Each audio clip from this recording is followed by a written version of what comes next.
Hey, this is Mr. Mitchell with another science video. Today we're going to talk about how things grow, and it has to do with your cells. Cells inside living things like watermelons and peaches and pigs and people, all those cells grow. And when they grow, the cells are dividing. And that's what this video is really about. It's what happens when a cell divides. There's lots of different stages.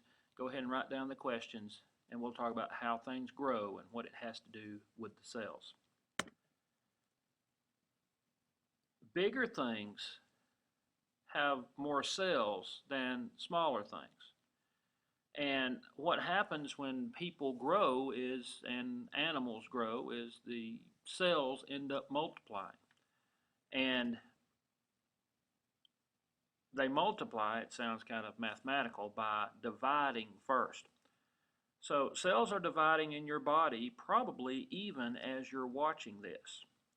The regular sequence of growth is called a cell cycle. This is the regular sequence of cell growth in things such as growing up.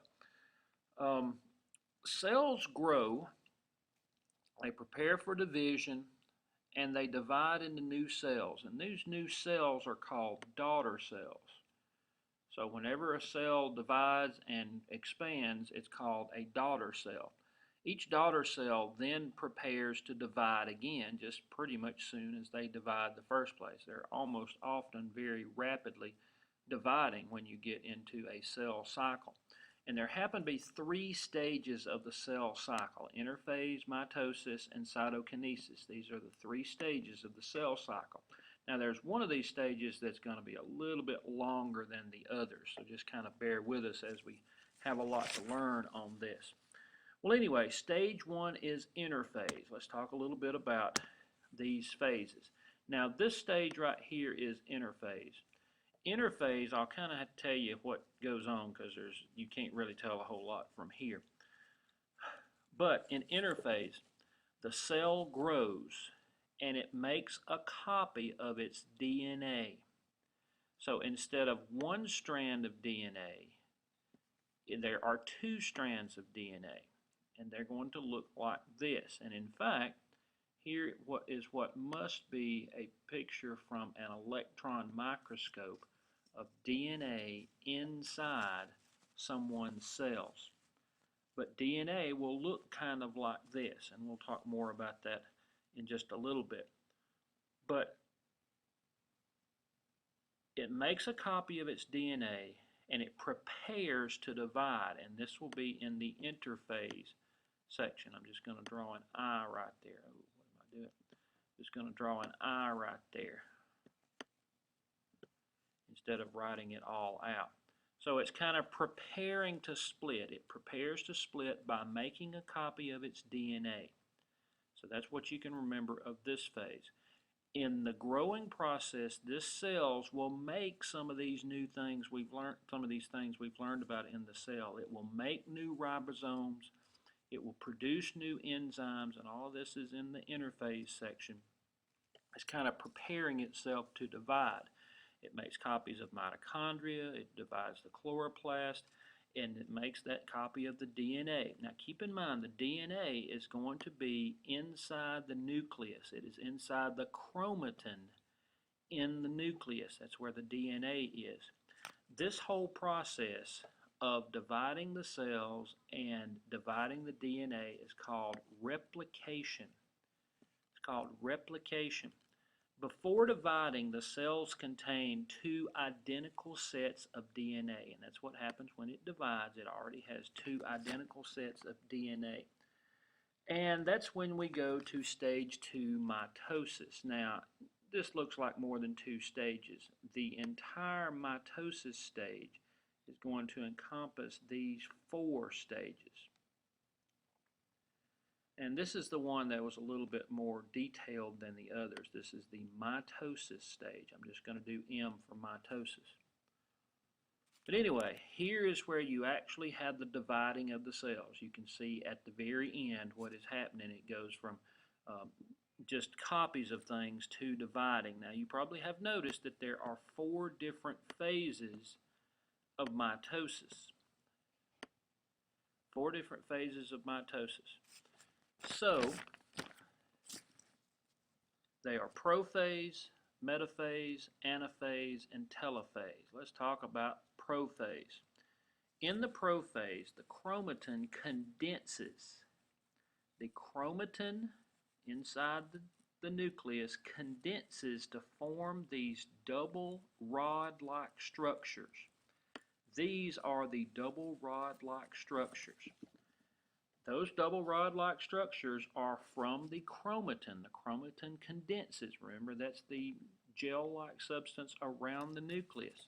It makes these replications right here, and you can see the way it looks inside this nucleus right here. These chromatids, I guess I should go ahead and make some distinctions here. These are chromatids. These are chromatids. And they separate and go to opposite ends of the nucleus. 2 separate nuclei will form around them, and there will be what's called spindle fibers. Spindle fibers in the cell itself form a bridge between end to end, and the nucleus breaks down. So this is early prophase, where you still have a nucleus. Notice in this next phase you do not have a nucleus. The nucleus is going to break down. These chromatids are going to go to opposite ends of the cell. Now I take that back. The spindle fibers are going to go to opposite ends of the cell. These chromatids are going to line up in the middle. In fact, you can see it better right here. These are the spindle fibers that are connecting the chromatids. Now, if you may notice that these spindle fibers are connecting them right smack dab in the middle.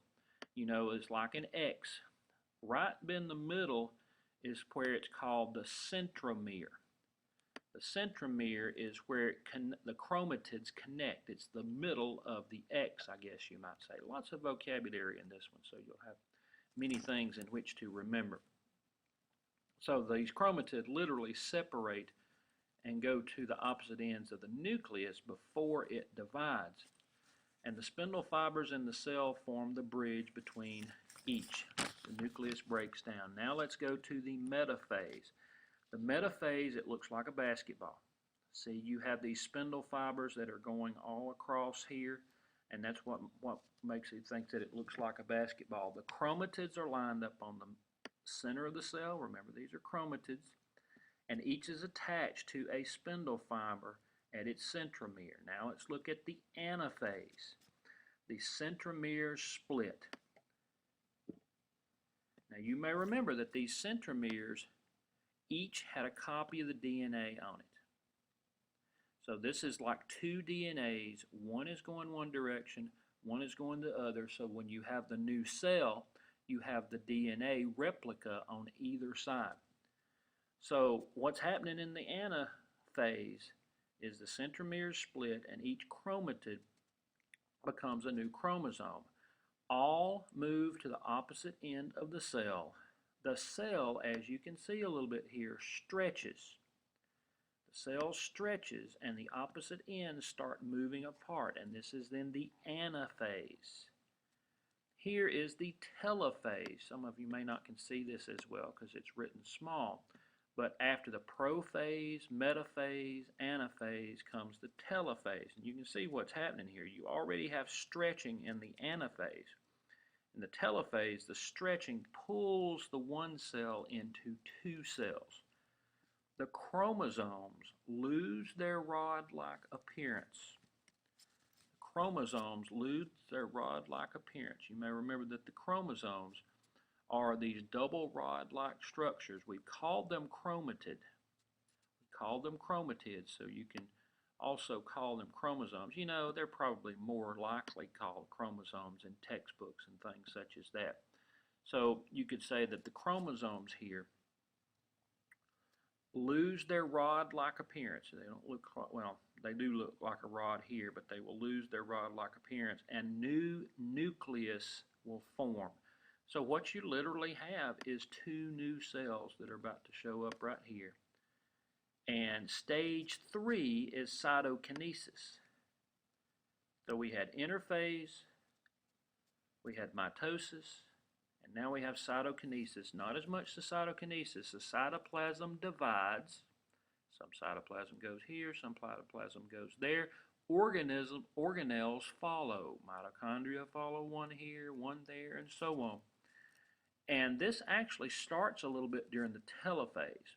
The two daughter cells, keep in mind these are now called daughter cells, are identical brand new cells. They have the same things on each side, including the DNA.